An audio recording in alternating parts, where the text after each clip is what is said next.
Good evening, and thank you very much for coming. It's very, very good to see everybody.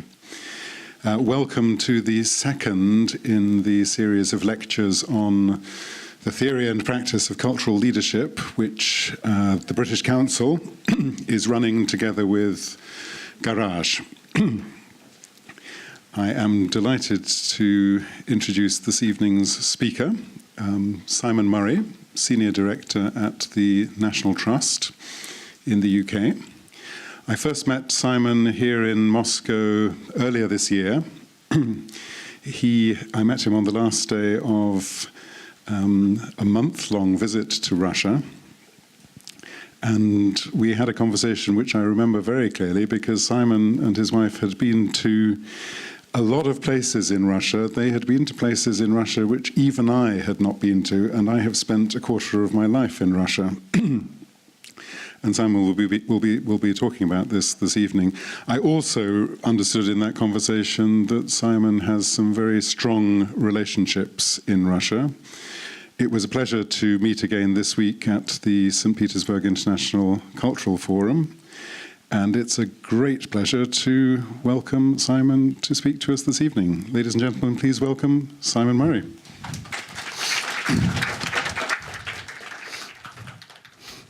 Thank you, Michael, and good evening. And it's great to be here in Moscow again, giving this short talk this evening.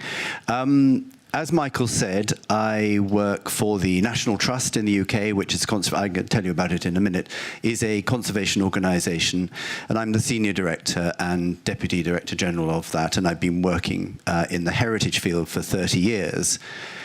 And the idea is that hopefully that some of my experience I can use in other countries, such as maybe in Russia, and I'm working in Saudi Arabia and Italy as well at the moment. Most of my talk will be about the UK experience of popularising heritage, mainly because I think it is up for Russians to decide, what is the best way to take their heritage forward rather than people like me coming into the country and giving recommendations.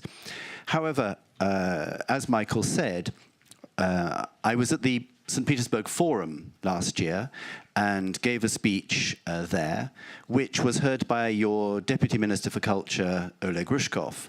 And I was talking then about how we had popularised culture in the UK. And he was very interested in this idea because he's a man who sees cultural heritage as not being something that is just there for tourism. And it's something I passionately believe. We have culture, our cultural heritage is about our history. It's about who we are as a people, as a nation, as groups of people. It is not just something that politicians can look at and say it's a good way of earning lots of foreign currency. And Oleg is of the same view that I am. So he invited me to do this tour of Russia this summer, and this is broadly the journeys over the 4 weeks that we went on. And you can see we went as far north as the Solovetsky Islands, into Tatarstan, to Kazan, and north and south there, Tambov, Ryazan, and all around Moscow. And so we did about 7,000 kilometers by air and train and boat and plane and so on. So we saw a lot of places. We saw probably, I should think, 200 different places along the way, all sorts of places. I'm not going to show you all of those today because it would take a great deal of time. I've written a report on it, and the report is about 110 pages long, but I will show you a little. But I want to start off really by talking about the National Trust in the UK, a little bit about the history to sort of set the context. So the National Trust was founded in 1895 to preserve places of historic interest and natural beauty for the benefit of the nation. And there are 3 things to note in this statement. One is it's about historic buildings, historic interest. It is also about landscapes, which are as important in cultural heritage terms as our buildings. And then thirdly, crucially, it's for the benefit of the nation. That is for the benefit of the people of the country. And that's what makes the National Trust, in a sense, unique. It's not just about conservation, it's for the benefit of people that we look after places. Places are nothing without people. And today, from those very small beginnings, we now have 200 million visits to our countryside properties and about 25 million to our historic building properties. So it's a big and popular organization, as you can see. It was founded by 3 people. They were not rich. They were not aristocrats. They were actually quite socially radical in their views. The middle woman, Octavia Hill, profoundly believed that poor people, in particular, whose lives were being affected by the Industrial Revolution in Britain, and you remember that's where kind of the Industrial Revolution started, their housing conditions were terrible in the 19th century, and she fought all her life to make better housing for them and to have open spaces for them to enjoy. So that was her motivation. The man on the left, Hardwicke Rawnsley, was a great local campaigner, and he sought to save much of the Lake District, which was the photograph that I showed just before this. And we have always depended on people with local passion. And the man on the right, Robert Hunter, was a lawyer. And he drew up the legislation that formed the National Trust. It is down to him, if any of you have been to London, you will know that London has many green parks. He is the man largely responsible for ensuring that in the 19th century, these parks were not built over by capitalist developers who wanted to cover all of London with their own profitable housing schemes. And he was a very clever and influential man in preventing that. So these 3 men, these 3 people, they formed the National Trust, tiny organization, depended in the early days on donations of land or buildings. And this is the first acquisition. And it's just an area of countryside behind this small town in Wales, outside called Barmouth, and given by a woman who just didn't want to see development going up behind the town. So she gave this small area of land. This is the first house. This was a priest's house, a 14th century priest's house, which was bought by public subscription for £10 and was in a terrible condition. And obviously, we have restored it. All our restoration is done using traditional methods and using traditional materials, so thatch on the roof, timbers, lime mortars, etc. So it's now restored. So from these very small beginnings, we have now grown to quite a large organization. So we have 250 country houses and their estates like this. We open 160 historic gardens, 255,000 hectares of countryside. And remember, England is a very small country, so this is a lot of land. We protect the coastline, so a lot of European coastlines are spoilt by tourist development. So the National Trust has been buying coastline for 50 years now to preserve it from unsuitable development. We own villages, so we don't just own the grand houses, we own a lot of villages, small vernacular buildings like this, 57 buildings, in fact about 5,000 houses. We own castles, we even own pubs, historic pubs, and things like 24 lighthouses. So we have 24,000 built structures that we own and look after. And this gives you just an idea of the scale. And distributed all over the UK, not Scotland, because Scotland has a separate national trust, but in these 3 countries. And absolutely crucial to understanding the National Trust is that we have 5 million members. This means people who pay an annual fee to get access to all these places for free. And it's only about, for an individual, it's £60, 75 euros. For a family, it's just over £100, about 120 euros. You can do the rubles calculation. So this is, and again, for our countries, that's 1 in 8 people in the country are a member of the National Trust. So it's a huge number of people now belong. 11,000 members of staff, and notice 61,000 people volunteer for the National Trust in doing various jobs to support us. So it's a lot of popular support. I put this income slide up because I think it's important to realize that we have no government money at all. So this is a charity. so it has tax advantages, but it gets nothing from our government at all in form of direct funding. So we have this large amount there from membership income. You can see 161,000 commercial. We pride ourselves on running our places like businesses, not to make profit for ourselves, but to make profit to put back into the business. Notice the legacies, which is the money that people leave us in their wills when they die, always comes out at about 50 million pounds, 60, 65 million euros. So there we are. That's how the income grows. People always say to me, it's very easy to run a heritage business in the United Kingdom because all of you love heritage. But actually, that's not the case. In 1970, as you can see, there were only just over 250,000 members. And over the last 40 years, that's risen to this figure of 5 million. So how did this happen? Well, after the war, after the Great War, the Second World War, Britain elected a socialist government. And they started to tax the rich very heavily. And as a consequence, people started destroying their country houses in particular.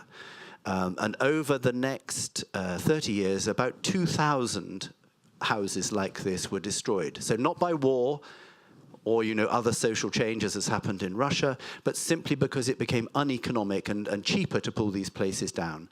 So in the 1950s, we were destroying these buildings at the rate of 1 every week. And I mean, that's an extraordinary figure when 1 in 6 of all country houses in our country were destroyed in the 30 years after the Second World War. England was on a modernization agenda. There was a new socialist government with a universal health service, universal education, and these were great things. But it turned its back on the past for more than 30 years. And this is what happened. Now, the National Trust stepped into this situation because we saw that the country house in the United Kingdom is one of the great contributions to world culture that we in this country make, because having been relatively peaceful for 1,000 years, these houses remained together with all their contents, all their pictures, all their furniture. It was very, very common. And suddenly, after 1,000 years, this was beginning to disintegrate, and somebody needed to do something. So a second Act of Parliament was passed in 1937 for the National Trust to hold these houses on behalf of the nation. So if you were an aristocrat, let's say, and the taxation was getting bad, you could give your house to the government and avoid all taxation. And as a result, the government would then give the house and the land and the contents to the National Trust to look after for the nation. So, okay, the aristocrats often stayed living in there, but it saved these houses for the country.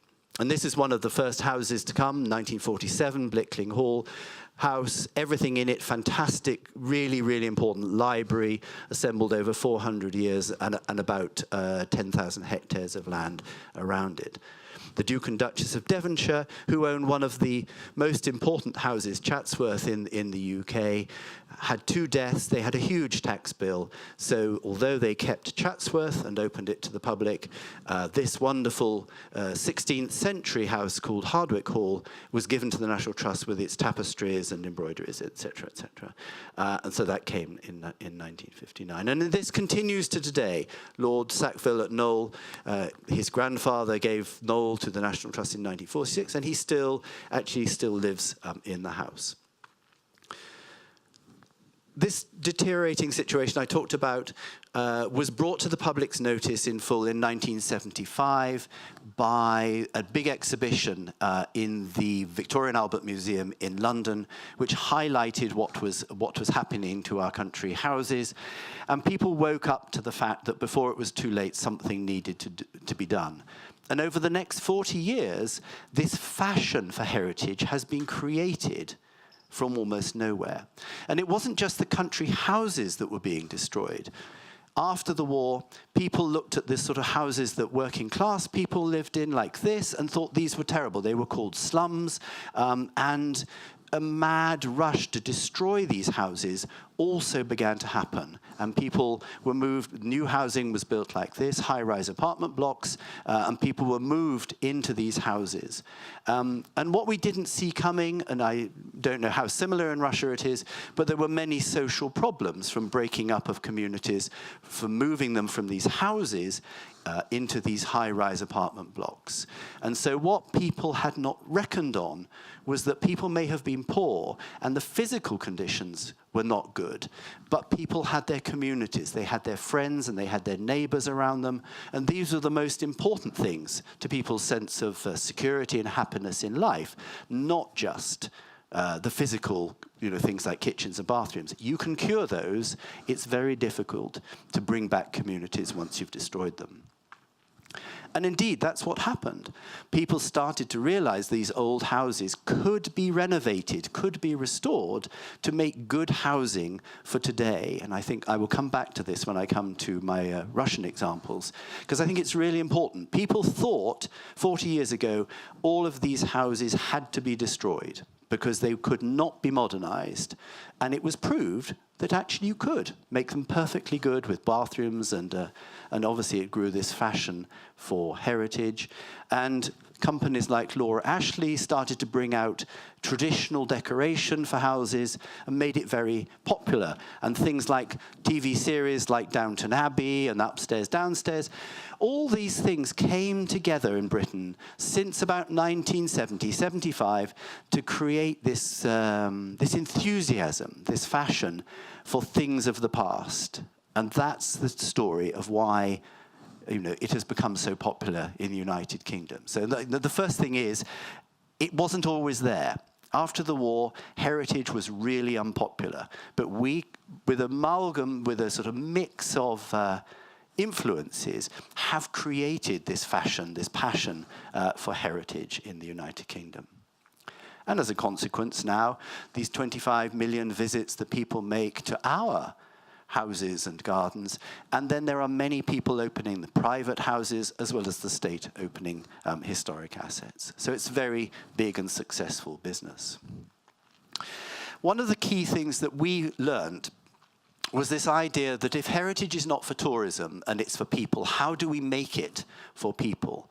Tourism for me is when you make one visit and then you never go back. You go to Paris or you go to Venice and you visit it and maybe you go back once more, but it's a single visit. What we said was, we want these places to be for their local community. So we put really good general managers in to run them. So these museum directors were not interested now in the pictures on the wall. They were interested in whether people were having a good time when they came to visit these places. Crucially, we freed them from bureaucracy, even though we were a charity. And I know bureaucracy is something of an issue in Russia, but it was important to give them the freedom to manage, to then really work with their local towns and local communities to find the sort of things that they wanted to do in our properties, give them a great visitor experience, and it turns them into 5 million members. So that increase is the result of very deliberate change. And things, for example, like this is our program for young children. It's called 50 Things to Do Before You're 11 3/4. We did the research, which says if you get to 12 and you have never climbed a tree or got your hands dirty in the earth, you lose the taste for it, the appetite. You become very risk averse. So we had this marketing program with lots of activities with it, which is called 50 Things to Do Before You Are 11 3/4. And this is one of them. And here are children, working, sowing vegetables and that sort of thing. So you combine a clever marketing idea with actually something really worthwhile for children. So here is how it works. This is a local place. This is Attingham. It's not a World Heritage Site. It's just, it's a country house. And it's on the outskirts of a small town called Shrewsbury, which has 70,000 people. And you can do what you like there, nearly. You can climb trees, you can cycle, you can have an art tour, you can play table tennis, etc. So there's something for you to do there every day of the week, every week. Between now and Christmas, there will be tens of events at this property. It won't be one single visit. And look what's happened as a result of this change in this approach. So 10 years ago, 12 years ago, Attingham had 140,000 visitors. A couple of years ago, 400,000. It was making commercial profit, if you like, of £100,000, 4 times more, 426,000, which means that from all activities, it's now making 2.3 million profit, which it's putting back into the conservation of the place. So this means that nobody is asking for subsidies. People are making their own money. And look at the statistic at the bottom. In this small town of Shrewsbury, 24% of the population now belongs to the National Trust because they can go to this place, do something with a family, they can have a meal, they can go cycling, they can do anything they want. It's not just a boring museum visit. And then, as I said, you can reinvest, you can pay for the buildings, the gardens, the farms, you can reinvest in your assets. And it creates huge increase of jobs in the local economy. For every person that we employ, it may be more between 10 and 15 people employed in the local economy, and the gross value added, a way of assessing impact on local economy, is hugely increased. And all of this is down to having an attitude that we describe as being arms open, not arms closed. So museums, in my experience, have been too often, you feel that it's arms closed, that it's slightly, stay away, or you can come in here on our terms, not your terms. So our transformation is to be arms open. So the experiences that we give, we're trying to make them more exciting and more relevant to more people. This is an installation describing how this house was used in the First World War as an army hospital.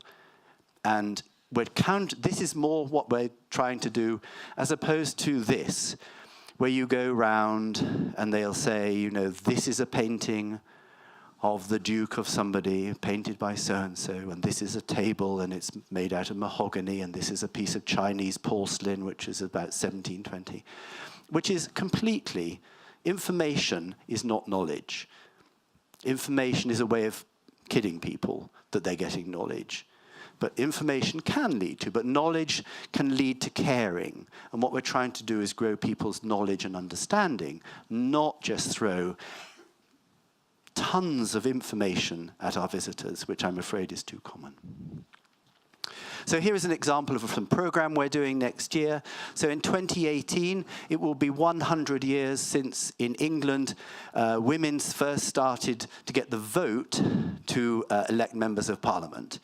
So we're doing a celebration in 2018 of women's history. So all our properties are looking at the role of women in the management of the places, or in the life of the places that we look after. So we're celebrating women's history.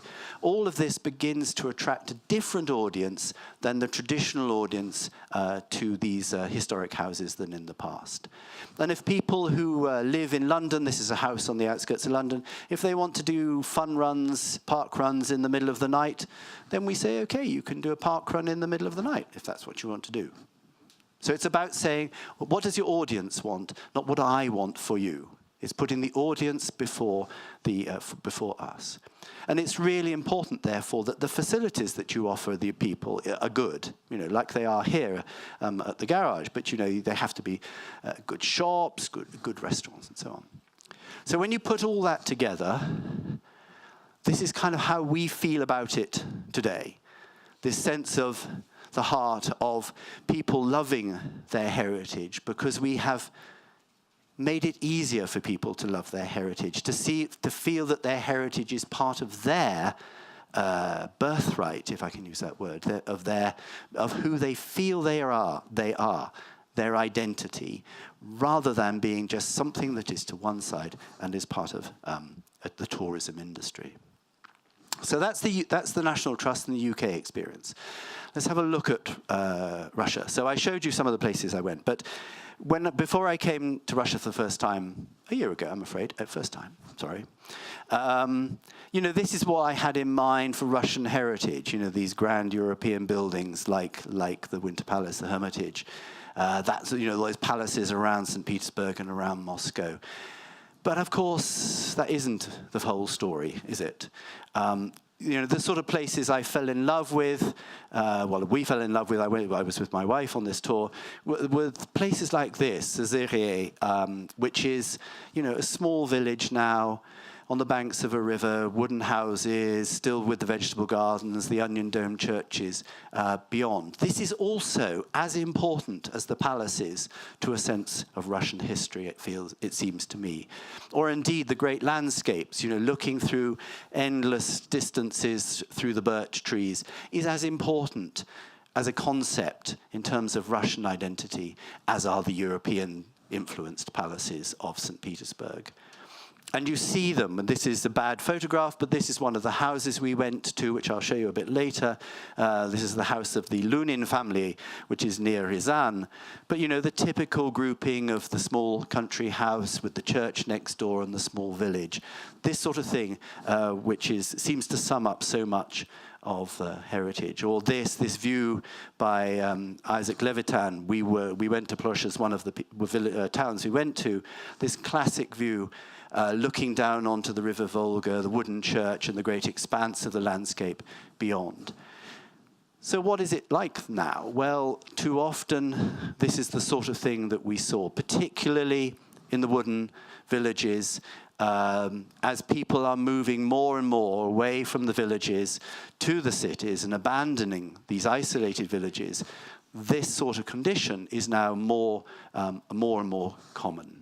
And even when you look at country houses, like this one, there are many country houses off into Russia, as you will know, in this sort of condition, where their future is not at all certain. They have a very black future, many. And we saw hundreds of places tens of places, let's not exaggerate. We saw tens of places like this. And everywhere I went, I would ask the local people from the local government, how many of your listed buildings are in this condition and how many are in good? And generally there would be at least 50%, if not 60% more like this, and much smaller percentages looking good. And even some of what they described as good, I would not describe as good. Now, of course, many houses were taken from the aristocrats at the time of the 1917 revolution and very quickly fell into disrepair. And this house, the house of the Vandal House family near Kargashino, is typical of the number we saw. It's on its last legs.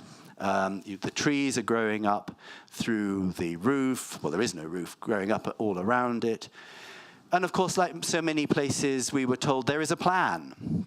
There is a plan everywhere. Everywhere we went, people would say, we have a plan. But of course, they have no money. The plan is they're waiting for the government, either the regional government or the central government, to give them money to carry out the plan. And this is a problem. And the plan here is to turn this into a hotel. And I'm thinking, really?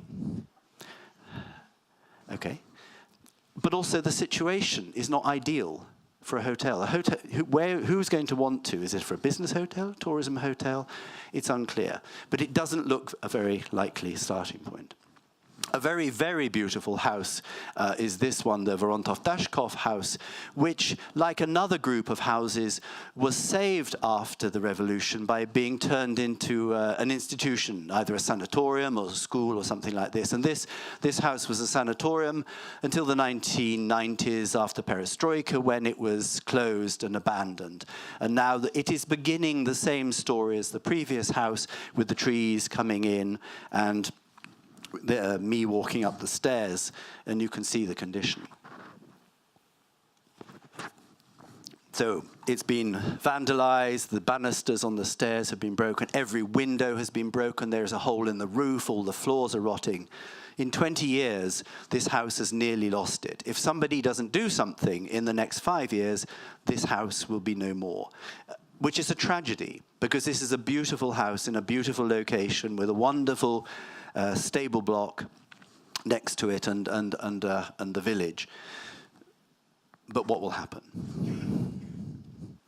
Churches is another clearly I wouldn't say problem area, but because a lot of money is clearly being invested in the rebuilding of churches at the moment, which is great at one level, because we all know that the church being outlawed by the Soviets, many were abused, many were destroyed, many were used, like the Solovetsky monastery, as a prison, and did terrible damage. So it is inevitable that people will want to rebuild churches, to reestablish the iconography of religious services.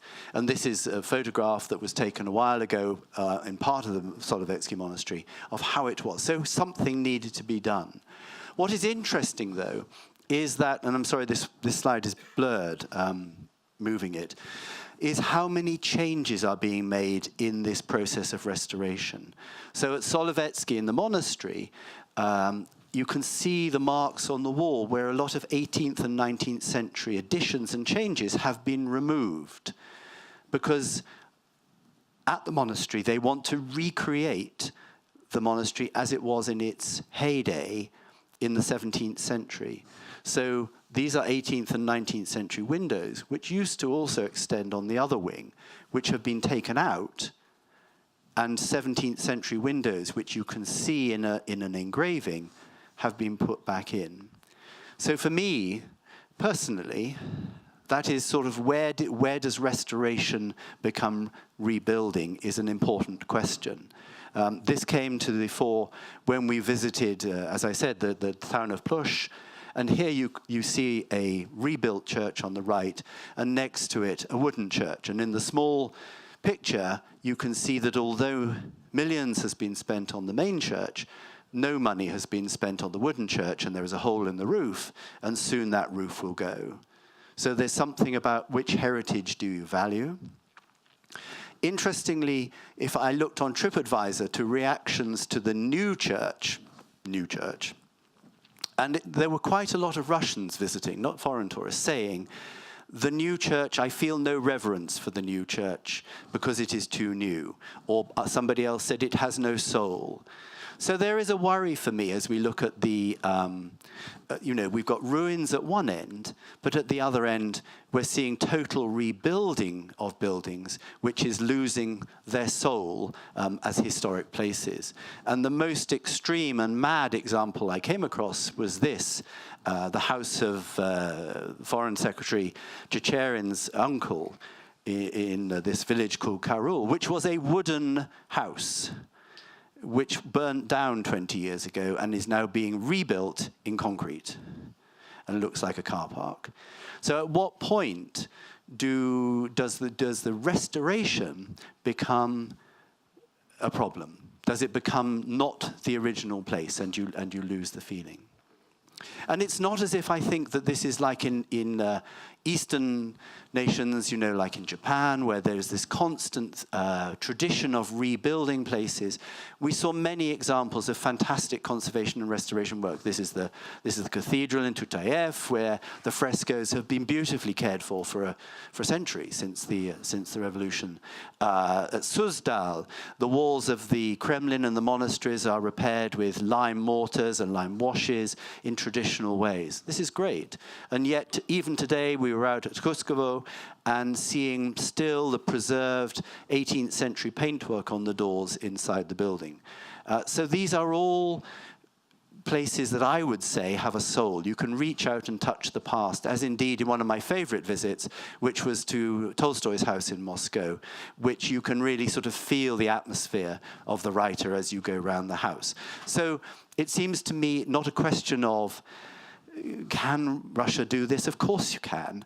But there seems in some areas a desire to make everything brand new. And in the process, I worry that the soul of the buildings and loss of contact with the past.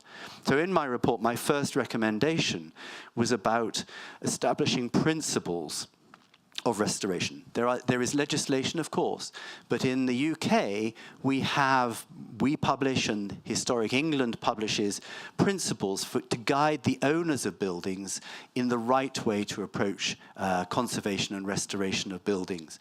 And also to think about, we publish values. What do we consider to be of importance to preserve for the future? You know, is it just the palaces, or are the wooden buildings important to preserve? Is the industrial heritage of Russia important to preserve? I think there needs to be a discussion that you need to have to agree what that looks like. Because clearly, every step of the way on our visit, there is a passion that people are very patriotic about their heritage. We arrived in Russia on Russia Day in Moscow and seeing the thousands of people looking at the pageants in the city about heritage. And in towns like Kalyazin, which is a typical town on the Volga we went to, you know, the housing is not good now, the old church is in ruins, the road is potholed, and yet in the mayor's office where we had a meeting, he has 3 paintings, new paintings, nostalgic views of the past of the city before the Uglich Dam was built further down the Volga, which flooded the town, so that now only the bell tower sits marooned on a small island in the middle of the River Volga. So this felt like a sort of an emblem of much Russian heritage at the moment, marooned in the middle of this vast river. But this clearly the mayor looked back to the past with love. Another place we went to was Arkhangelsk, which is interesting because it's a very historic port. It's the port before St. Petersburg, where Russia had access to the West, and yet it is today a thoroughly modern city. But its past is commemorated through many statues throughout the city, and indeed even the connection with Britain is celebrated through this Mark V British tank in a glass case on the high street. And yet, not 2 or 3 blocks back from the center, there is some real heritage that perhaps needs saving. These wooden houses, you know, I mean, they're not very old, they're 20th century, but this house and another one was pulled down in March of this year because President Putin was going to a conference in Arkhangelsk, and the city authorities thought it would be embarrassing if he had to drive past this house, so they demolished it, and it's no longer.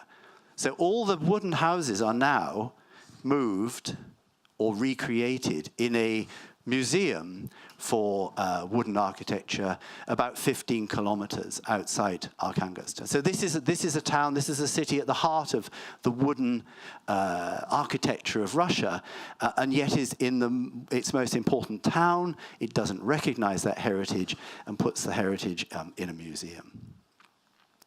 But I'm not getting too depressed. That's the depressing bit. The positive bit is we saw some fantastic people who are passionate about their heritage. So this person here, Alyona Petrovna, she is doing everything she can in this village of Zazirye to enthuse people about the heritage of the village. So this was a town with 6,000 people, now got 200. So people are wanting to modernize their houses, so they're taking off the wood and putting plastic on the front. She's trying to stop them. She's trying to buy the house at the top to turn into a hostel. The picture below is of the kindergarten, which, because the town is getting smaller and smaller, there are fewer and fewer students. So the future of this building is also a problem. So what to do about these houses? In my view and in Alyona's view, it's like in Britain, like those small houses. These are good houses for living in. There is an orthodoxy that says you cannot make these into modern houses. And I don't believe that is the case. I think you can make these into modern houses that are livable. And at the same time, you need private investors who will take on the larger houses, and if they do them well, are a necessary part of the formula to save historic buildings in Russia, it seems to me. And we met Alexander Shirokov, who is somebody who is trying to save a number of buildings in this area. So here is this Lunin, the house of the Loonins in Lunino, which I showed you in that small painting. It's not a large house.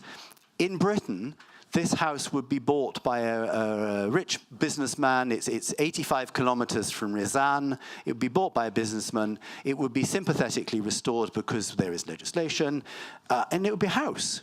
Somebody needs to buy. But if you look on Prime Location, the website for housing in Britain, all the 100 most popular, expensive houses are old.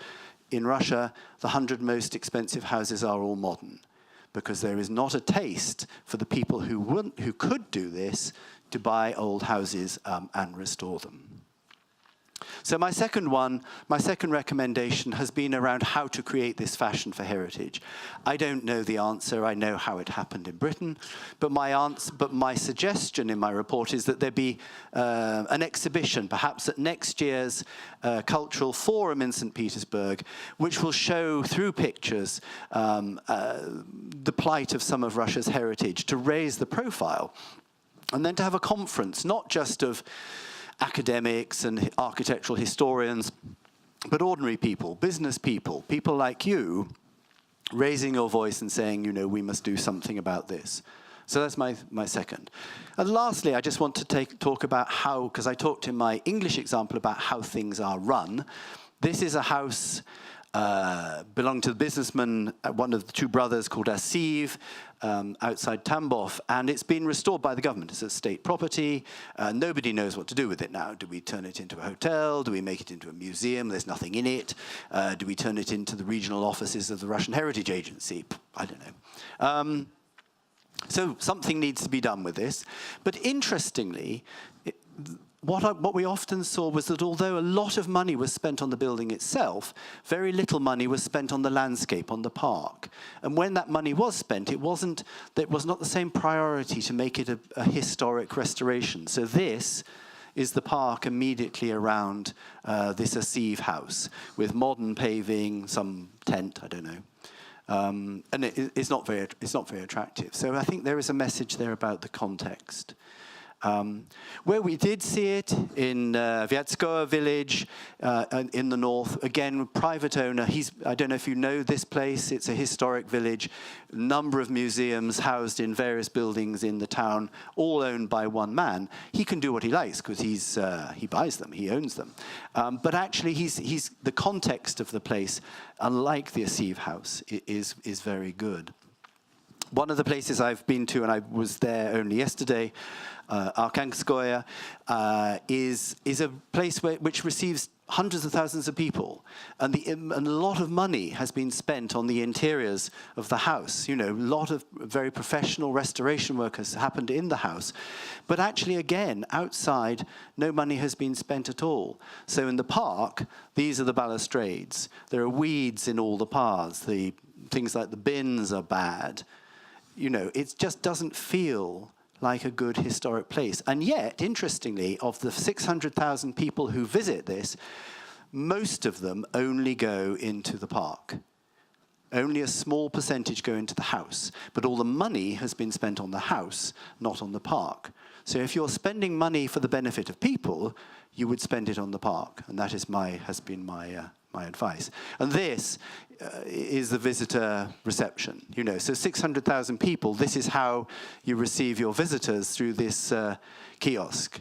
And of course, there's no restaurant. There are now toilets, which is progress. But, you know, it's not great.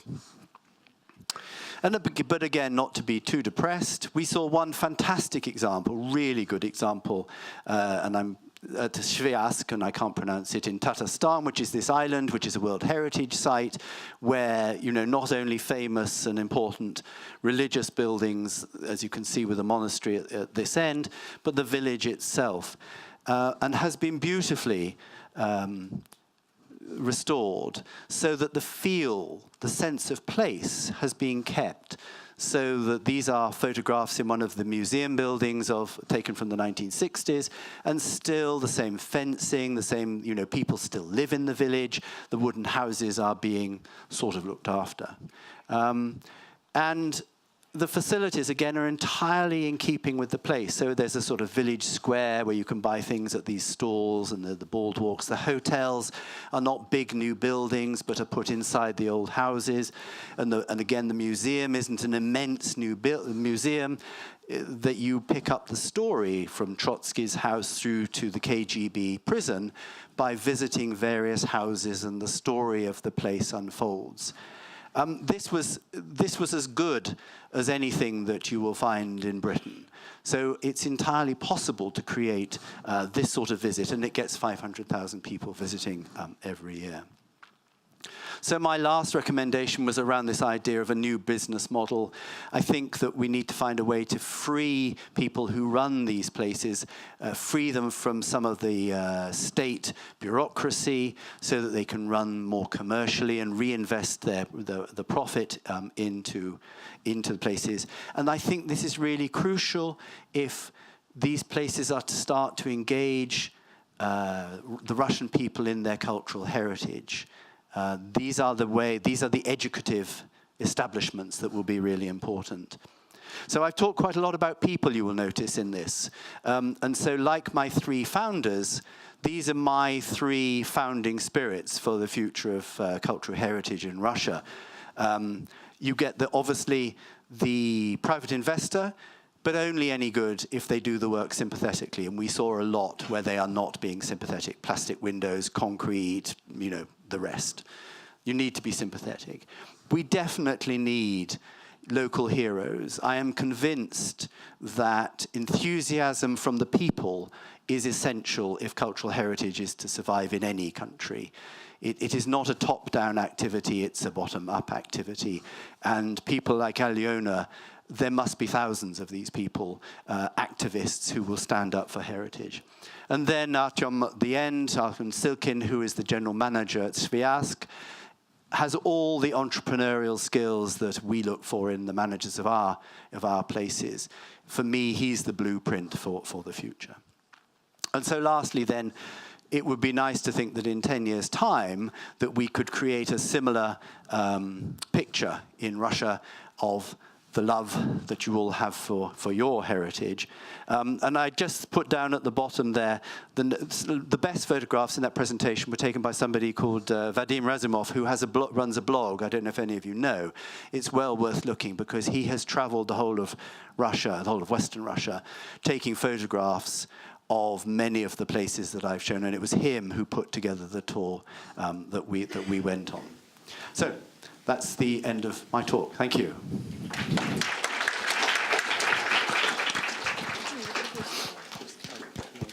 Now, does anybody want to ask any questions, either in English or Russian, because we have the technology?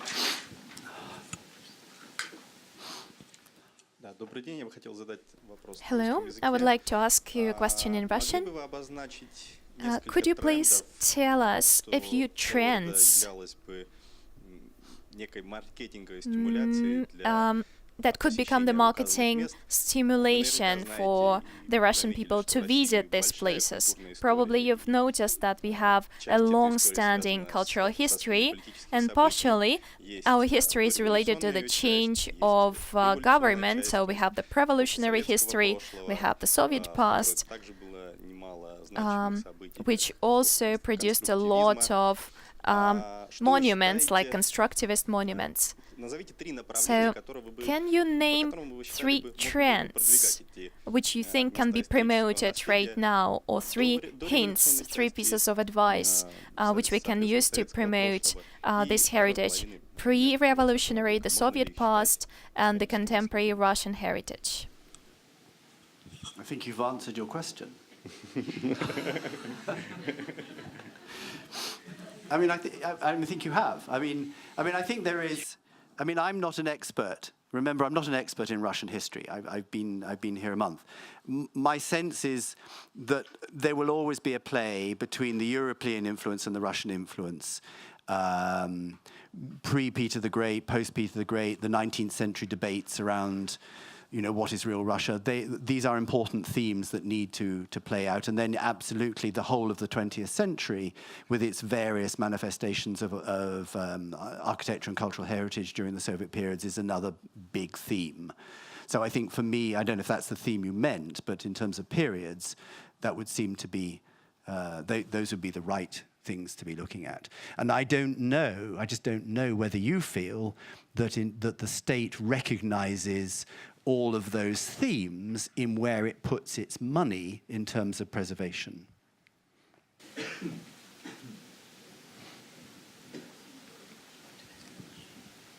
I think we have a huge problem right now that not all the authorities are trying to preserve this cultural heritage. So we are facing problems in Moscow because a lot of monuments are demolished, although the local communities, for example, support the buildings.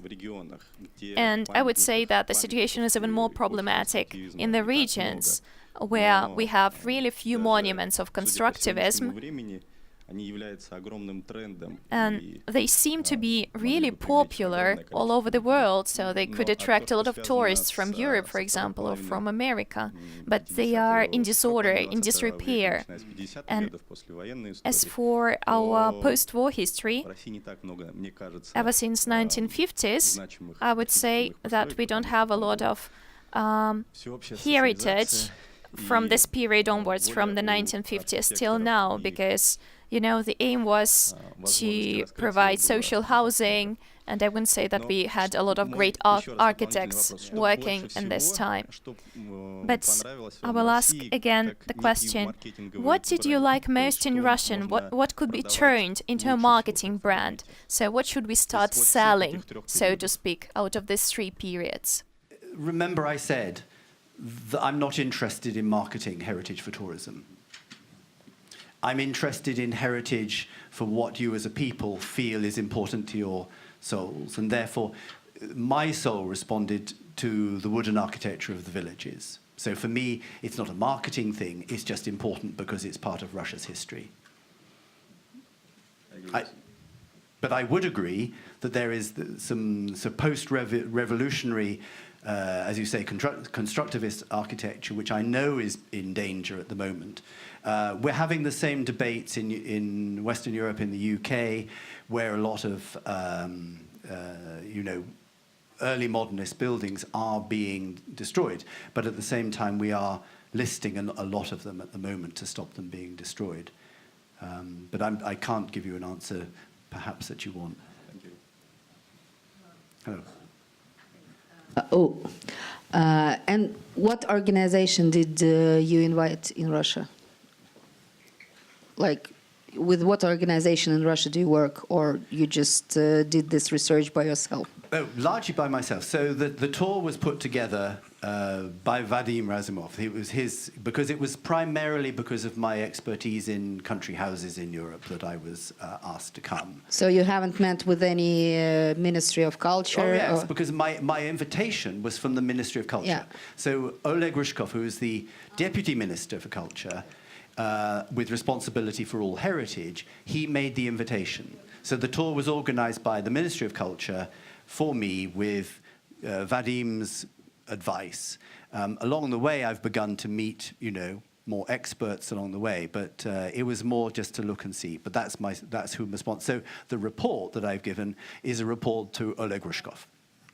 And as you maybe have seen in Russia, we rely on some authorities for many things and the preservation of heritage also, but unfortunately in many cases we see not the desire for preservation, but the opposite. And in many cities of Russia we have this will to destroy or to rebuild, to reconstruct, is going from authorities, and there is a real tense between society and authorities in that case. And my question is, maybe you have you did the recommendation to the Ministry of Culture, but maybe you can give simple recommendation for us, like common people, what to do in these cases, because every day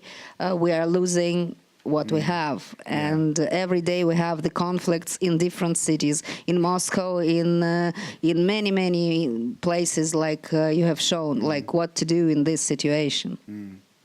Yeah, if I can turn, because I have more experience in the UK, there were a number of things. You need people like the politicians to influence them, to change the views. It's really important that influential and popular figures do the sort of restoration and make it fashionable. So that church in the town of Plush was restored with money from your prime minister.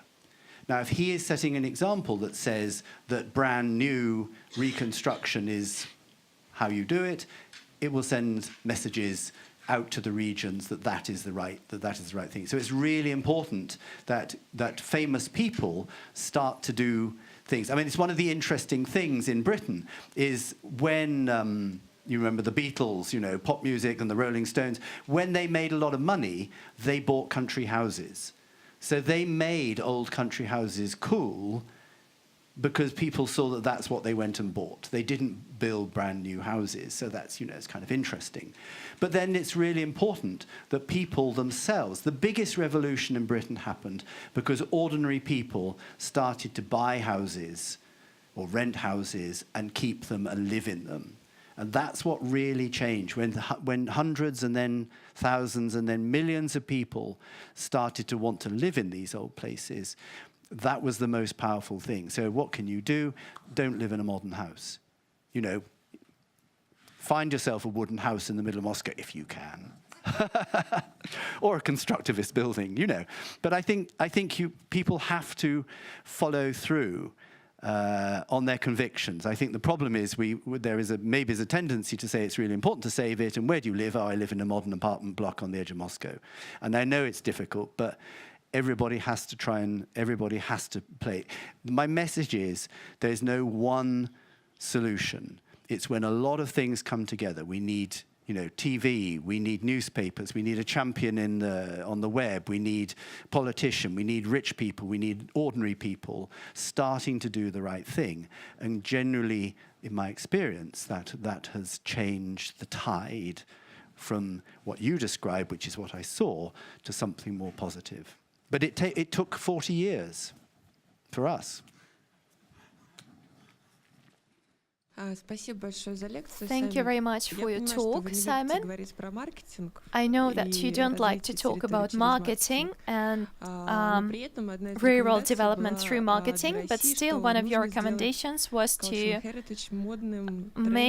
turn cultural heritage into fashionable, and this is marketing, essentially. My question was about a different thing. You had 5 million members of your fund. Have you analyzed their motivation? Why do people buy membership with your fund? Because of course you have really diverse audience and all of these people need something different. Maybe you have top 3 reasons why people buy your membership. Thank you. Okay. So just going back to marketing and my dismissing of marketing. Of course, we do a lot of marketing. What I would say about marketing is we operate marketing at 2 levels. At one, we do local marketing, which is usually about promoting the activities that are happening at the properties. So this is trying to get people in the door so they have a good time. But then we do a lot of brand advertising, which has shifted over time from ideas like time well spent. We also did a campaign like the I Love New York, but the sign of I love the National Trust. And we're doing a big series now on the television and on the tube on connecting people and place. So we do brand marketing, first thing. Why do people belong? People belong because it's a good deal, in fact, because you hand over not very much money and you get access to these places. And we pitch that marketing to meet different audience groups. So we do a lot of audience segmentation. So we know who our people are. We also know the next people out that we want to attract. So we've got the 45 to 65 age group who want to go and visit a historic house and then go and have a tea in the restaurant. And we can market that to them either via email or more broadly. We'll market children's and families' activities in different ways. So we do our audience segmentation. We know our market. We know how far people will drive to our properties. We know in which social demographic areas they live in the various cities. So you're right, we are quite sophisticated at marketing to people. But what then transforms it is the visit is really the most important marketing tool of all, because the visit is the time when you turn people from just a consumer into a supporter. What we want is our brand to be what we describe as sticky, which is the sort of brand that people will keep even if they find economic circumstances are not so good. So that's the sort of, so the visit becomes the main marketing tool. So the messages around the need to save these places are now prominent at our properties. So it's not just, you know, come and buy a cup of tea. It's thank you for buying a cup of tea. This will help save this place for the future. That's, you know, in simplistic terms. So we do, that's how we sort of do it. Does that answer? Yes. I also think that the main problem, or maybe one of the main problems, is in the fact that we don't know these beautiful places you showed in your presentation. I haven't visited half of the places you've been to. So I think that the main problem we have is that people are not informed about these places and what can be done there. But in general, thank you very much for your talk. Thank you very much for your talk. I wanted to ask a question about tools for engaging young people. So how do you find volunteers? How do you attract volunteers? Probably you can tell us some specific case studies, how you got young people interested so that people will stay with you as volunteers or as members. But first of all, as volunteers, how do you engage young people? Okay.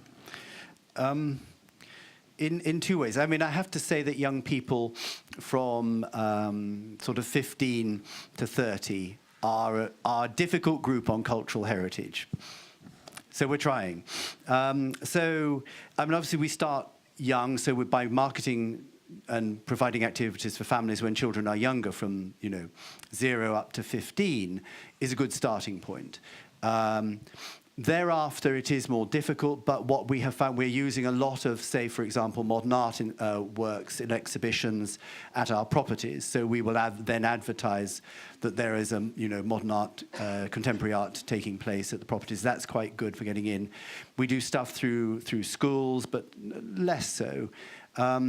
But it is mainly through the general sort of people coming to the properties, and then at the properties we will advertise the volunteering opportunities when people actually get there.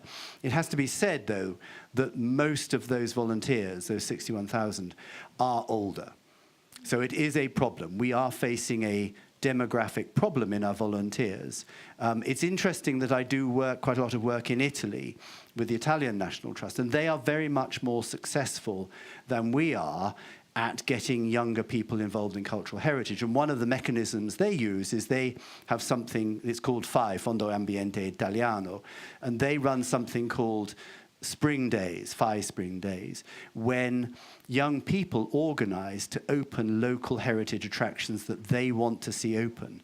So teams of young people will contact a company that lives in a modern office block or something that appeals to them, and arrange over these 4 days in the spring guided tours of these places. And this is where you get back to, if you're interested in constructivist architecture, like a lot of younger people are, then they are proactively encouraged to go out. So when you offer them an opportunity like that to do something different, we find that young people are much more receptive than perhaps the rather old-fashioned image like this. But anyway, so the Italian National Trust is doing far better than we are at designing programs that fit more with the tastes and interests of younger audiences, and I think it's something we need to look at. Thank you. Yeah. And have you researched some countries which are more closely comparable to Russia, economically and well? Well, the only other place that does have similarities, in fact, interestingly, is Saudi Arabia, where I'm working, because for very different reasons, but where the Soviet regime wanted to destroy certain sorts of heritage. In Saudi Arabia, the particular the Sunni Muslim faith, they interpreted in the last 3 decades as being anything that was sort of idolizing old buildings was against Allah. And so they've had this massive destruction of cultural heritage buildings. So I don't know if you know, but Mecca, for example, which is the heart of the faith, is now completely disappeared. It's completely new. There is not a single old building in Mecca now. So that so the ideological driver is the same. They have now also, because they wanted to find a counter to this religious narrative, want to establish a national narrative. And so that's why they came to us, and they came to the British Council, actually, looking for help to say how could they start to tell a different narrative about the nation through their remaining cultural heritage artifacts. So I do think, and it's kind of dangerous territory, because it can veer into nationalism of a not very nice sort. But I do think this idea of creating a narrative around a country as a way of projecting, who you are as a people is the same that's happening in Saudi Arabia as I think could happen here. I mean, the other ex-communist countries, down, Czech Republic, etc. I've done some work there, Hungary. There are problems because often people turn to tourism as the answer. And so if you've got your one big house or castle, they think, oh, let's turn it into a hotel. But if you do that, you have no heritage asset. You only have the people who stay in the hotel. So I think we haven't, I think it's not an easy, there is no easy fix. I haven't come across countries that have been through this dip have found a successful way out of it. I think there is, I don't want to sound too negative tonight, because there is a lot out there that is worth saving. There are a lot of beautiful buildings, beautiful landscapes that actually I think it will be possible to rescue and get people to love over time. So I don't think, I hope I haven't been too depressing. Some people have got a bit cross because they say I've only shown the negatives. This is my 4th speech in the last week. I gave 3 at the Cultural Forum in St. Petersburg. And there was one where there was the Association of Country Estate Owners, and they said, you don't know, there's lots of these restored places. There's about 20 of them, and among several thousand. So it's not great, but I think there is a future, I'm sure. But maybe there's a way for lowering standards, because maybe a simple message that you should not, not to the point. Maybe concrete is but is there any instrument to I think measure the lowering of standards? Because what must be the message? Maybe don't build too ugly thing close to this, at least, and focus on this. I don't know if this is simple, but I know what you mean. So I fell in love with the White House, the Lunin house in Lunino. So there's this wonderful house, which is a school, and this church next door in a small village. And then you look off the edge of the hill, and there, in the middle of the view, are 4 big new houses. So obviously this house was designed to have this immense view of this wonderful landscape, and there are 4 boxes.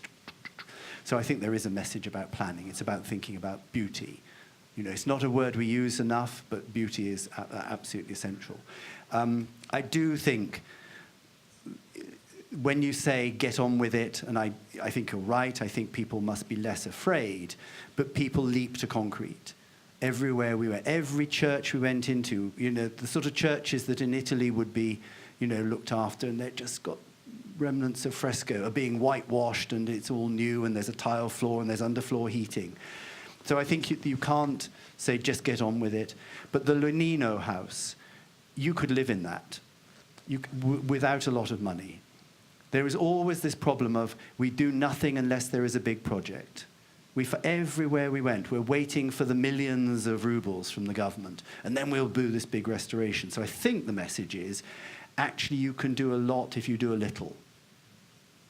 So we saw houses where there is simply a hole in the roof, which would cost a few thousand rubles to repair. and would save the house.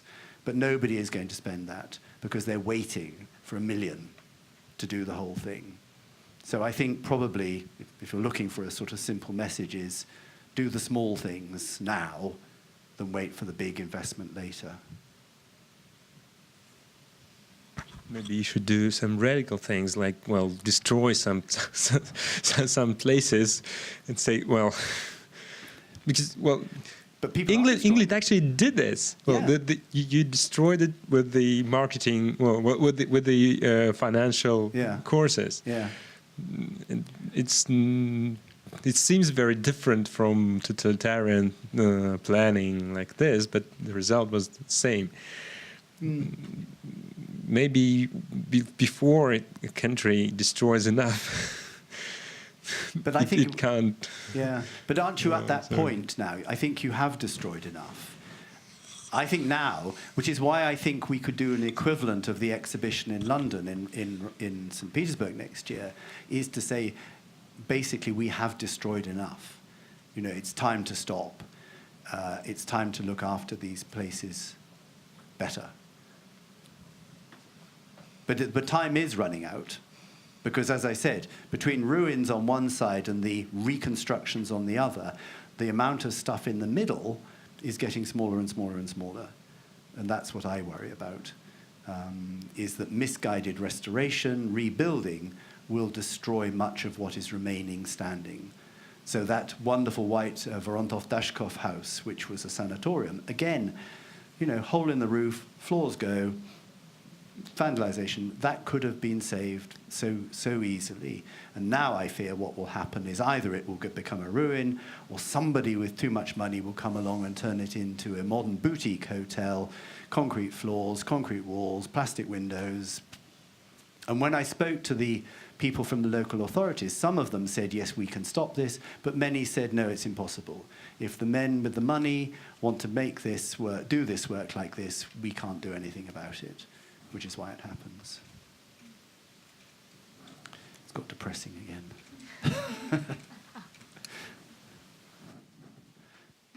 Sorry. Yes, thank you very much for the presentation, Simon. I want to help you to finish on a positive note, probably. Yeah. I don't know. Have you visited the town of Kolomna in Moscow region? No. I think that's this town. It's quite small, but it is quite a positive example how the local authorities managed to restore the attractiveness of its town thanks to restoration of fabric, which produces some sweets, historical type of sweets, which is called pastila, and also some pastry, which is called kolachi. And thanks to that, probably, the whole town became attractive, and the streets are somehow clean, and there are many sculptures and etc. So, like, my advice to visit this town for you, which is called Kolomna. But my question is that how can we, I don't know, encourage other local authorities of other small towns to invest some money into that, or to promote the reconstruction of that? Is there should be some kind of impetus from federal authorities to encourage local authorities to impose some norms, or local authorities should just contact some investors? Like, why Kolomna's example works and so many places around it they don't. For example, I'm from Ryazan, and you're mentioning Lunina. I haven't been there. I haven't even heard about this place. And our authorities just keep silent. So many differences, and just, I don't know, do we have to have some common norms and standards for restoration, or some kind of federal obligation, or it's just, I don't know, how to encourage locals to restore? Probably a bit of everything. And thank you for the example of the positive place.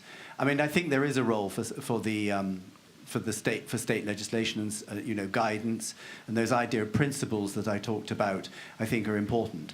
But I completely agree. I think there is a local and a regional responsibility. So we were in Suzdal, which is another positive. I know it makes its money from tourism, but the mayor in Suzdal completely understood that his part of the contract outside the museum buildings, was to make sure the square was preserved, and it still had nice cobbles on, and all the bistro and the shops around the edge of the square were doing a good business, and that so the local economy was driving exactly the same sort of thing that you talk about in that other town. So I think that the regional leaders have a role to play in making these sort of things happen. So I keep saying this. There is no one single answer. It's got to come from a lot of different angles. It's got to come from people like Oleg Rushkov and what he does in the Ministry of Culture. It's got to come from local administrators and local mayors. It's got to come from influential people who have a profile, who can do the right thing, and it's got to come from local people who are, doing the right thing. So I think it's when everybody comes together that you start to get progress. And I think, it's the case in the UK that the towns that after the Second World War were not modernized today are more prosperous than the towns that were modernized. So I have a very nice example of some towns, two small towns in the Midlands, one called Newark and one called Grantham. Grantham completely modernized itself and Newark didn't. But today, the price of real estate in Newark is much higher than it is in Grantham because the traditional squares and buildings have all been kept. So some people have to take like you say, have to take the initiative of maybe starting a business, employing a few people and doing the right thing is all part of that big mix that will make it happen. And when you get good examples, then you think, so how do we publicize it? How do we get a magazine article? How do we get a TV program off the back of it? Those are the sort of things you need to think about. So it becomes disseminated. There was one more question. Yes. Здравствуйте. Hello. In my point of view, one of the biggest problems in Russia is that although we know about some of the historical heritage, for example, a village or house, we have the same problem. It's impossible to get there. Only if you have your own car and you are ready to ruin it. For example, in winter, and that's around 5 months per year, it's just impossible to get there. There is no public transport, and in your own car, it's even impossible. So even if you manage to find volunteers, they won't be able to get there either. My friend wrote an article about one of the houses in the Nizhny Novgorod region, and she asked people, to come and visit them. But the problem was that the people, although they wanted to, they couldn't get there, although it's not far from the town. It's called Rukavishnikovy house. So, how did you solve this issue with transportation in Great Britain? Probably the situation is totally different in your country, but anyway. So how can this problem be solved? Because, people in Russia are used to the fact that you can just get on a bus and get off it. But if you are lucky, if the bus gets there. But if you want to go somewhere with your family, with a small kid, it may be even impossible, in a bus or in a train. So how can this question be solved, the question of transportation? That's an easy one. You're right. And that wonderful village that I showed the photographs of, Zazerie, was exactly the same. We came from Uglitch, and it took about 3 hours, and it's 50 kilometers because there were so many holes in the road that, the car was like this. And they said in the village, we have no hope of prosperity when the infrastructure is like this. I have no idea.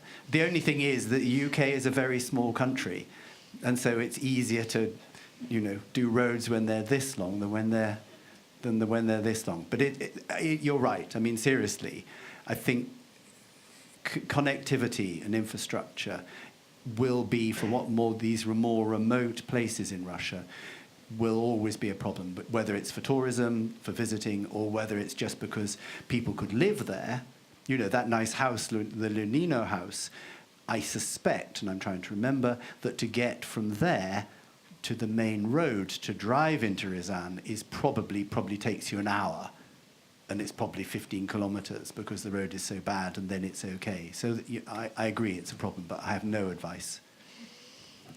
It's too difficult. Thank you very much. I have a very short question. Do you think that Russians can be interested in the charity trust system as people in UK are? Because I think that in England people are more used to it because it have been centuries that people, they knew about it, and in Russia they don't. So what do you think about it? Can people pay a small sum of money annually to enjoy the visiting of great history places as much as they can? Yeah. Personally, I don't know, but it was interesting that we were having a discussion at this management meeting at Arkhangelskoye yesterday, because they have so many visitors and they know there's a large population, and they were interested whether they could run a membership scheme there where people would pay, a small amount every year to enable them to get in on a regular thing. It is certainly the case that for the National Trust, people join because it is a good deal.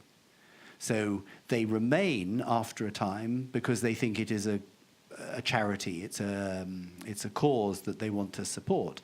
But initially they usually join because it's a good transactional deal. And I think every nation is open to good transactions.